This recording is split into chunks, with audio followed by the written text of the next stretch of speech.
Beat Ireland by 24 points to 7 in the Six Nations at the weekend. Alison Miller is with us now to talk about the game and just the general context of everything that's going on at the moment.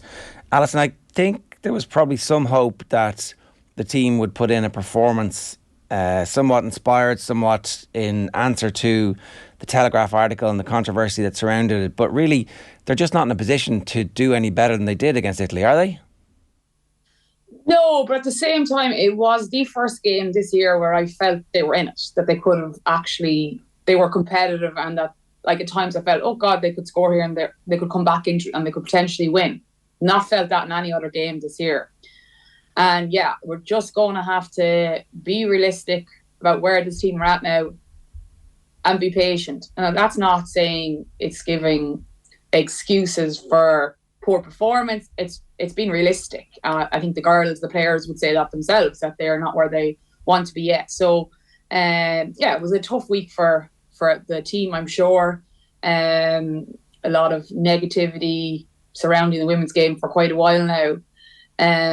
So I'm not sure. A young team might have affected them. Maybe it didn't. Some of them, who knows? We don't know. So, but at the same time, they were very disappointed to lose to Italy, but there was improvement. And look, people are going to say, oh, you can't keep saying there's improvement. That's true. Like, they're not winning games, end of. But the only way to measure success for this team at the moment when they're losing games is by the individual parts of the game and the process, because they're not winning games. So we can't say, oh, you can't, they've lost 3 out of 3. It is what it is. So unfortunately, we just got to measure the game for what we see in the individual components. And in those individual components, are you seeing enough to suggest that the team has talent and potential, and then is also being well coached? It's interesting because there's a lot of talk about, I'll get to that question in a minute, but there's a lot of talk about the team being young. But an interesting stat is Italy and Ireland had an average age of 26 years of age when you added up all their ages on both teams. So it's probably more about an experience than age. If their average ages of both teams is 26. It's nearly like they're improving each week, but it's like too late. Like, it's, there's parts coming together that you would have hoped maybe that was happening 9-10 weeks ago. So they seem to be chasing their improvement is too far behind where we wanted it. Like, we would have wanted the rate of improvement or be doing that in their camps. But unfortunately, the Celtic Cup, which was on, probably wasn't a help to this Irish team, which we would have thought it was at the time, because the standard was quite poor. So it probably didn't benefit this Irish team as much as we would have hoped. So I think, Greg McWilliams coached me. He is a very good coach in that he's very creative, but I think they're probably at a position now where they obviously don't have the sevens girls. And I think at the weekend, what we were lacking, especially in the back line, was someone to finish. A back that can beat someone one-on-one and finish. So there's no doubt, and that's no disrespect to the players that are there, but if you had a Bave and Parsons on an end on a particular move, she's a person that can make things happen and beat people one-on-one. And that's what I felt we were lacking. Those players are on their own journey to try and qualify for the Olympics, and that's be a massive thing.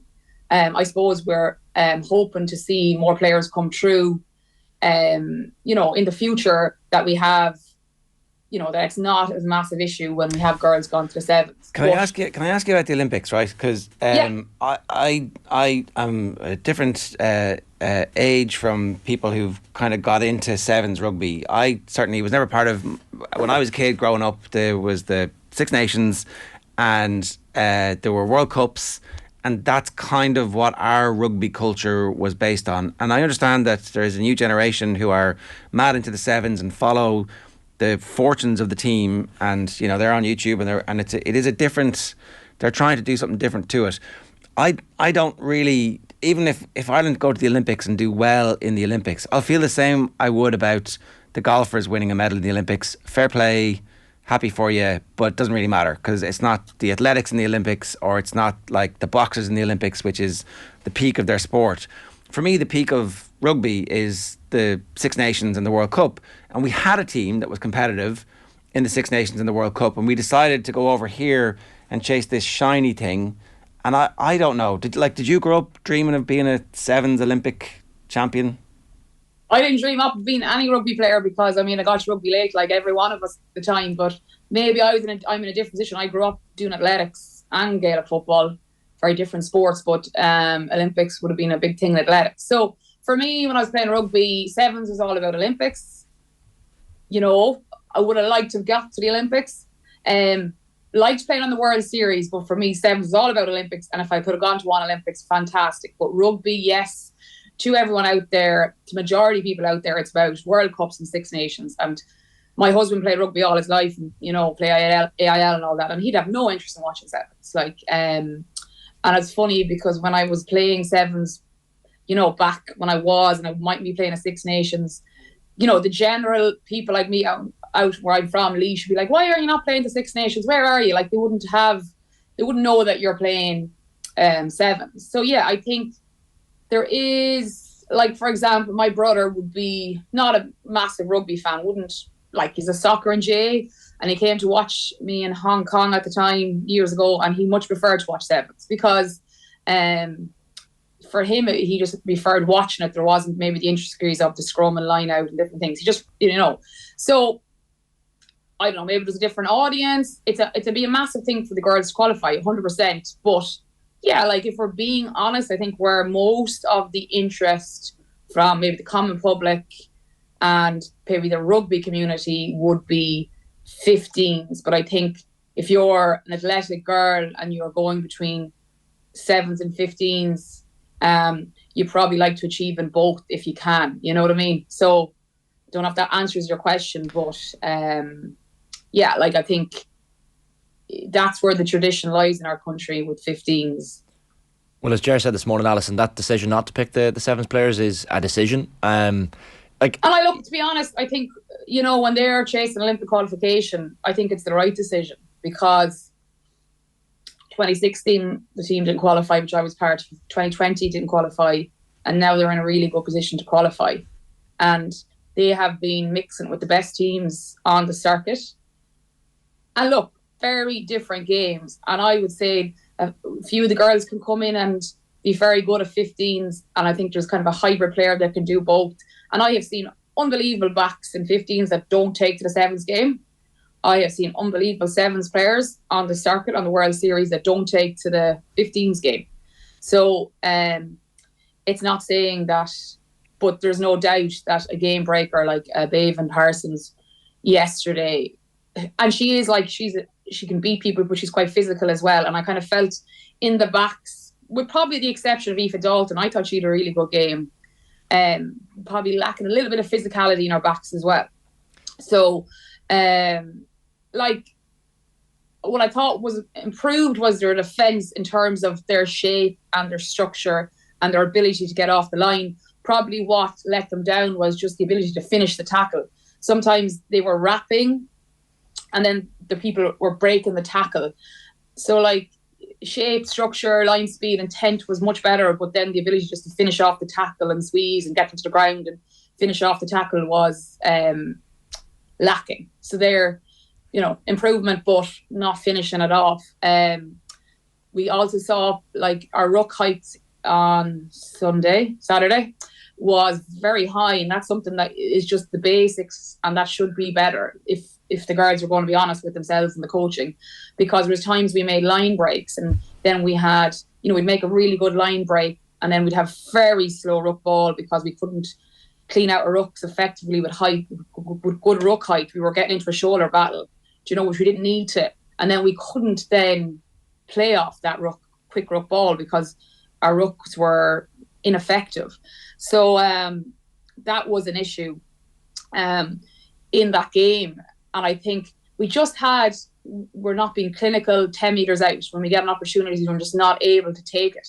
So another interesting stat is, like, 74% of Italy's players using this year's Six Nations played in the 2022 Six Nations were only 59% of Ireland's played in last year's Six Nations. So, and like the average caps per back for Ireland was 10, Italy was 44. That's starting backs. And the average caps for the starting forwards in Ireland was 16, Italy was 35. So you're seeing kind of a disparity in like experience, which it's like anything. I think if you're trying to, like I remember coaching girls rugby years ago, and when you have everyone coming from the same place, it's harder, you know, if inexperienced. But if you've got more experience out there, everyone is able to kind of feed off that. So they're kind of at that position where the inexperience is all around. Now there is experienced girls in terms of an Irish perspective. And look, until we get more games in the summer and more autumn internationals, we can't compare caps to England.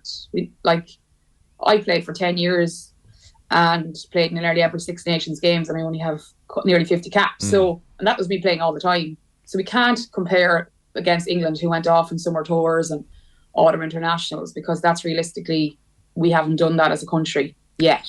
And I hope that we do that.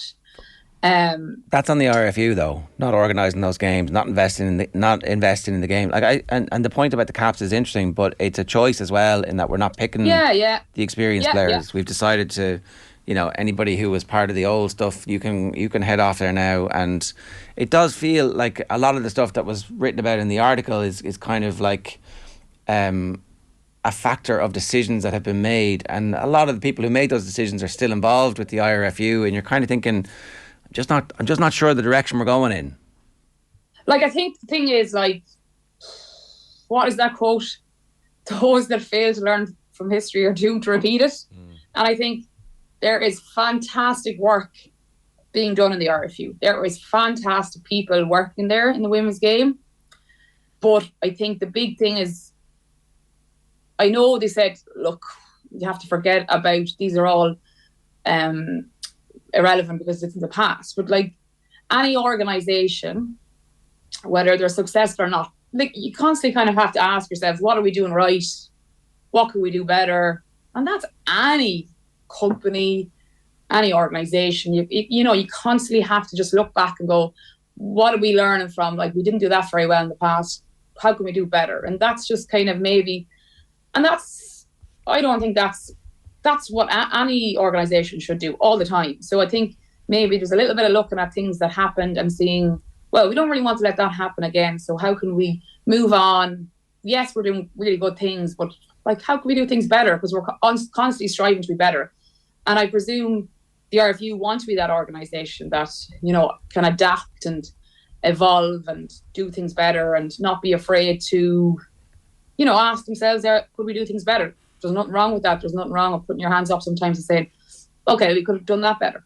I hope that's a progressive organisation if they do that. Yeah, but I'm not. I don't see the evidence of that in what they're doing at the moment, and that's the problem. I think that I haven't seen enough from the IRFU. They put Greg McWilliams out to answer this and say it was historic. They didn't put David Nucifora out. They didn't put the chief executive out and say, okay, we thought we'd reached a point where this wasn't going to be an issue anymore.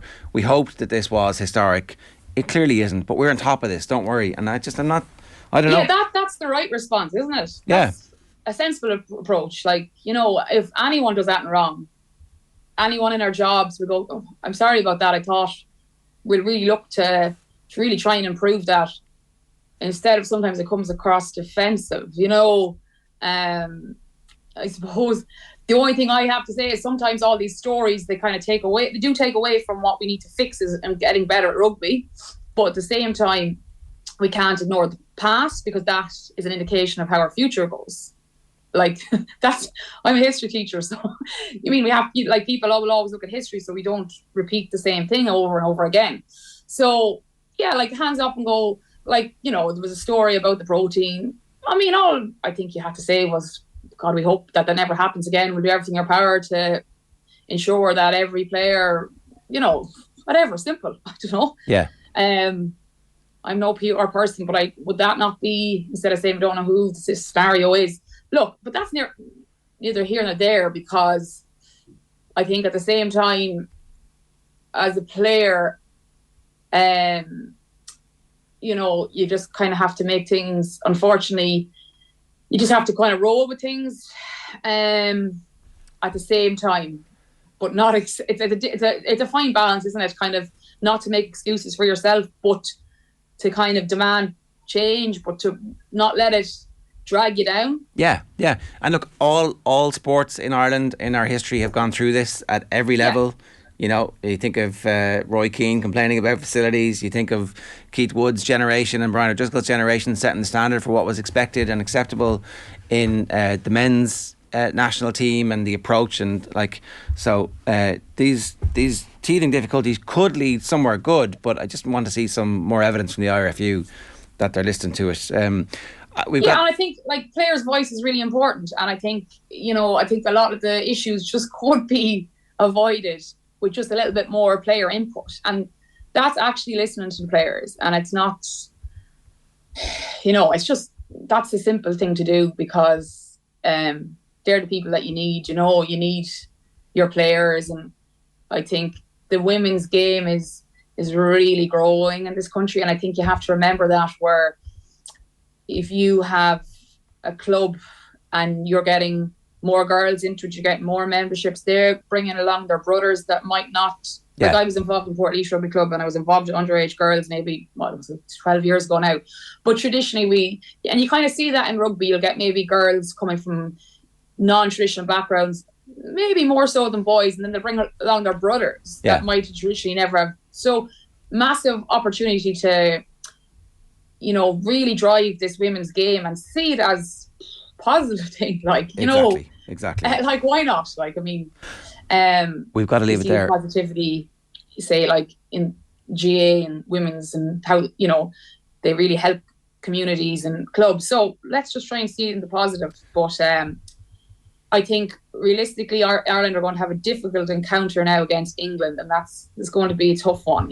Yeah, Alison, good stuff. Thanks a million for joining us. Cheers. No bother, guys. Bye bye. It's Alison Miller giving us some thoughts on the weekend's rugby, and it's going to be difficult against England. We're going to get hockeyed, and it's just a matter of damage limitation.